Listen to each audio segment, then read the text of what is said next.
ఈ ఆసనం కాస్త మెల్లగా చేయాలి. ఇదిగో నడుము నొప్పి ఉన్నవాళ్ళు ఇలా చేయాలి. పెద్ద పెద్దగా శ్వాస తీసుకుంటూ చేయండి.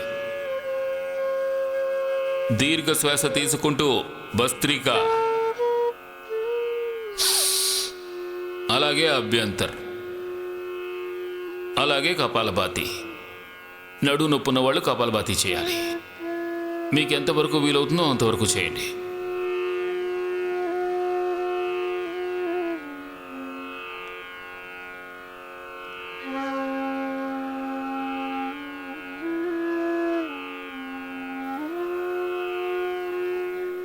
మామూలుగా నుంచోండి.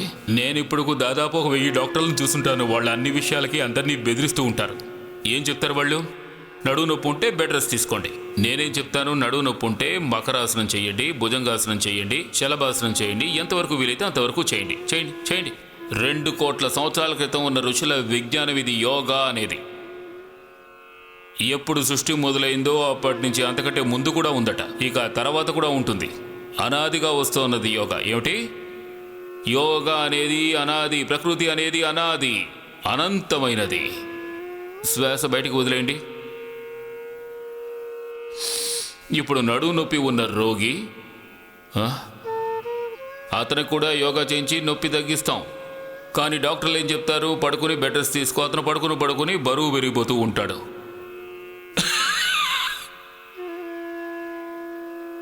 అందరూ రెస్ట్ తీసుకోండి.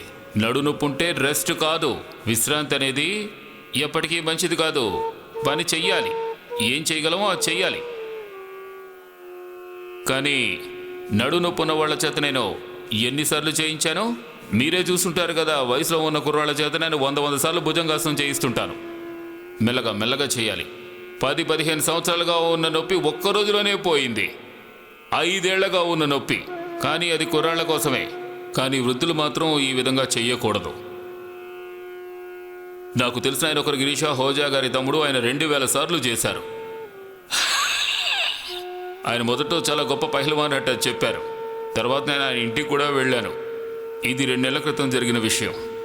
ఆయన, స్వామీజీ నాకు ఒళ్ళంతా నొప్పిగా ఉంది అన్నారు. నేనేం చేశామని అడిగాను. యోగా చేశానన్నారు. ఎన్నిసార్లు అంటే 2000 సార్లు చేశానని చెప్పారు. ఏం చేశారంటే భుజంగాసనం చేశానని చెప్పారు. నేను మీ వయసు చూసుకోవద్దా అని అడిగాను. ఆయనకి మనకు వయసు అయిపోతుందని మనం అనుకోకూడదని మీరేగా అన్నారు అన్నాడు. పైగా ఆయన నేను పెహల్వాన్గా ఉన్న రోజులు నాకు గుర్తొచ్చాయన్నారు. ఆ తర్వాత ఒక 7-8 రోజులు మాలిష్ చేసి ఆయన కోలుకునేలా చేశాం. ఆయన 25 చొప్పున చేస్తూ ఉండేవారు, కానీ 10 రౌండ్లు ఎక్కువ చేసేశారు. ఎంత? 2000. చూడండి,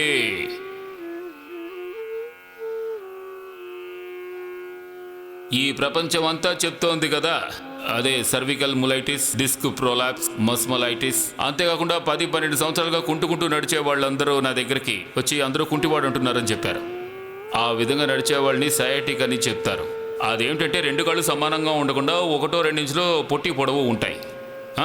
కొంతమందికి అలాగే అవుతుంది. కానీ ఇక్కడ అలా ఉన్న వాళ్ళని 1 వారంలోనే బాగు చేసేస్తున్నాం. అదే నేను చెప్పిన సయాటిక్ని. అంగవైకల్యానికి గుడ్ బై చెప్పేస్తాం. శ్వాస బయటకు వదిలి ముందుకు వంగండి. అలాగే యాంక్లోజింగ్ స్పాలైటిస్ 2 వారాల నుంచి 4 వారాల లోపు తగ్గిపోతుంది. Ankylosing spondylitis. ముందుకు వంగండి. ఏమని చెప్పమంటారు?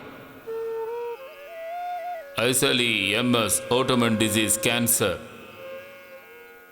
ప్రోస్టేట్ క్యాన్సర్ ఉంటే అతి త్వరగా ఎంతో తేలిగ్గా తగ్గిపోతుంది. అది ఇంట్లోనే చేసుకోవచ్చు. నేనేం చెప్తున్నానంటే 99% ప్రజలు నా దగ్గరికి రావాల్సిన అవసరం లేదు.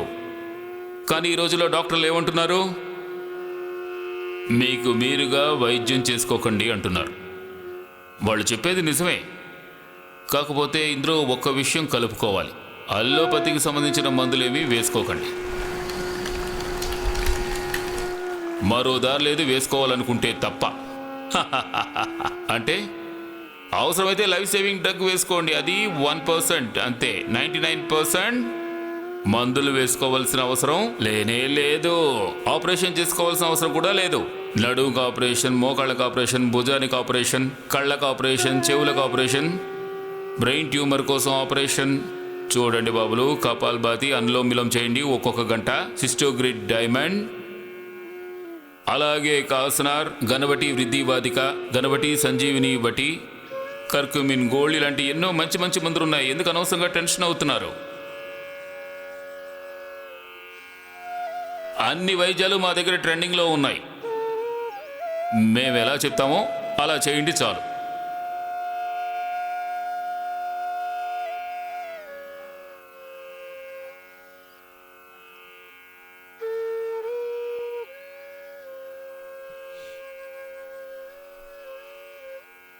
ఒక్కొక్క ఆసనం ఎన్నిసార్లు చేయాలి? ఒక్కొక్క నిమిషం 2 నిమిషాలు చేసి గట్టిగా చెప్పండి 10 నిమిషాలు. అలాగే ఆసనం దేంతో పాటు చేయాలి? ప్రాణాయామంతో పాటు. అలాగే ప్రాణాయామం ధ్యానంతో పాటు నా రోగం తొలగిపోవాలి. బాగా ధ్యానిస్తూ యోగా చేయండి. యోగాని పరిపూర్ణంగా చేయాలి, మనస్ఫూర్తిగా చేయాలి.